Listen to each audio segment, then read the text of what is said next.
Greetings, everybody. Today, I want to just brush on the topic of euthanasia.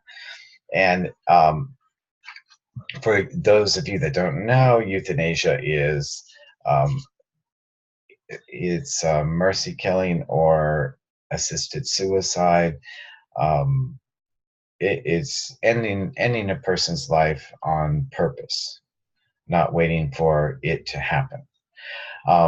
It's not the way my brother wrote his paper for his eighth grade class assignment on euthanasia when he wrote about youth in Asia.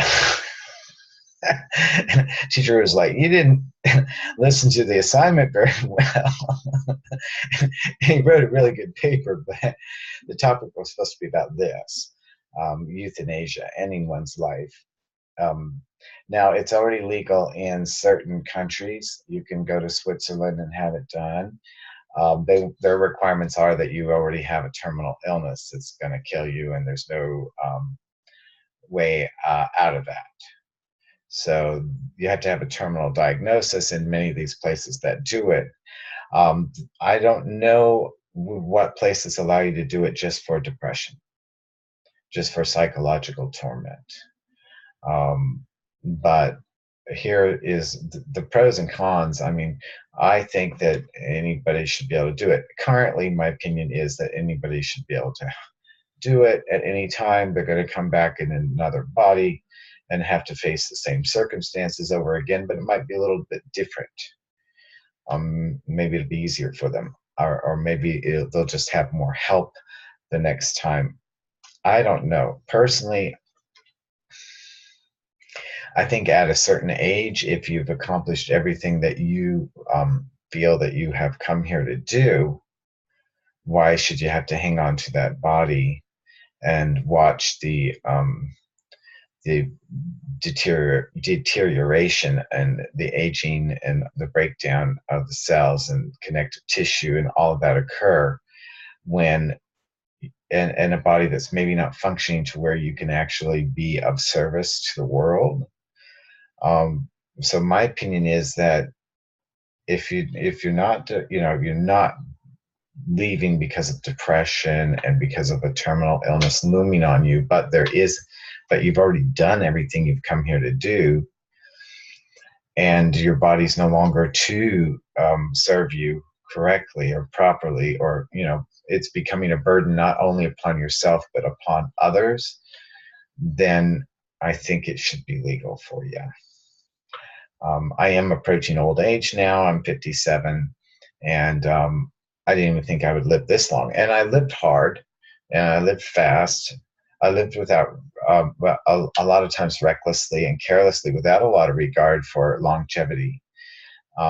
Even though I've always been concerned about healthy lifestyle and healthy eating and raising my consciousness and spirituality, it wasn't my plan to be here for old age, and now I'm here. So I have to speak from an open perspective of learning. Um, do I want to go into a chamber and have a painless death today or tomorrow? No, I'm still of service to humanity here. There's a lot of things that you learn once you get out of your 30s and 40s. Um, I'm not saying you don't learn there. You learn things all throughout your life like crazy. But there's a perspective that's achieved as you get older that is a broader, more encompassing perspective that can help the world if you're still able to function. And if young people don't just decide that you're irrelevant because you're old. Now, a lot of reasons young people decide that old people are irrelevant is because of the old people that don't change, that never look at reality, that have their heads buried in the sand, and they keep voting the same way, and they keep holding the same political and religious beliefs their whole life, and they never change. Yeah, they're irrelevant. Give them that irrelevant button, but don't tell the whole of the seniors in your world that they're irrelevant. They could be the greatest blessing in your life. They can serve humanity more than you're able to because of your newer entrance into this plane in this lifetime.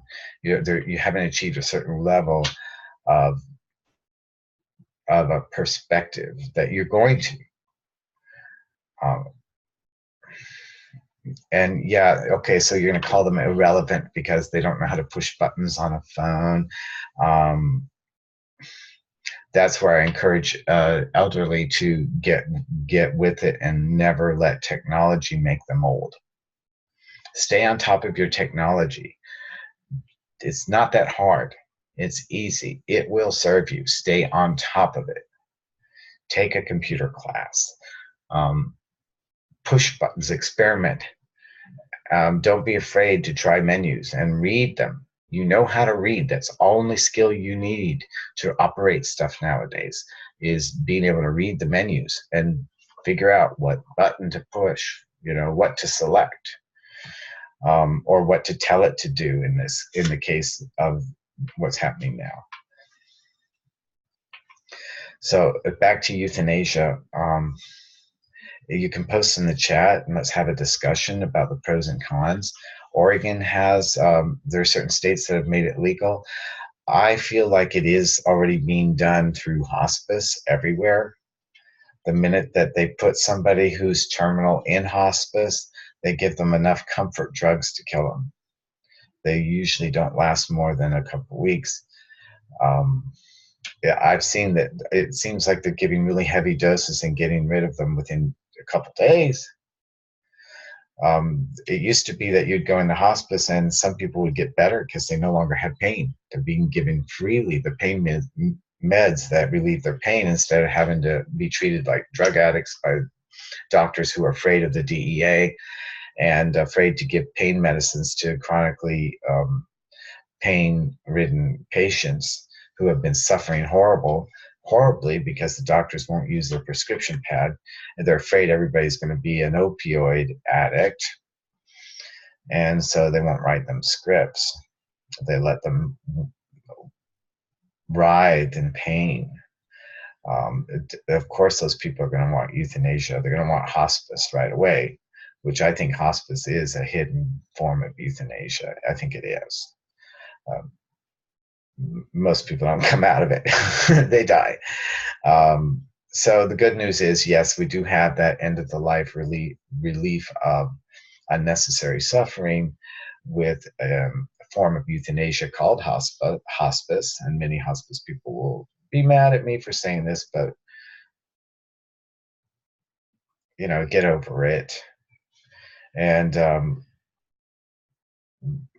let's discuss some of the more controversial aspects of euthanasia, which would be somebody that doesn't have a terminal illness, that just feels like, they're old in their time of productivity.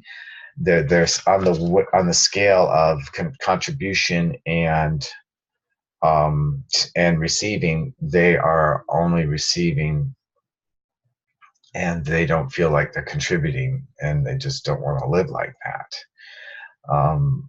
They maybe have mobility issues. They can't drive a car anymore. All their friends are dead. A lot of reasons. I'm torn on this. I haven't made up my mind. Sometimes it's yes, sometimes it's no. Sometimes I think people should go through those feelings and go through those circumstances, and then wait until it actually is close to their natural departure time to start hospice and go ahead and euthanize at that point. What about a baby that's born so horribly deformed and or disease or some kind of mutated gene that their life's going to be horrible and they're going to die in their 20s or their teens anyway? Would it be best to euthanize them upon birth, upon finding out of this condition, even before birth? My heart says yes, avoid needless suffering. So write below in the chat what you think about it, and let's have a discussion. Happy day, everybody. I love you. Bye.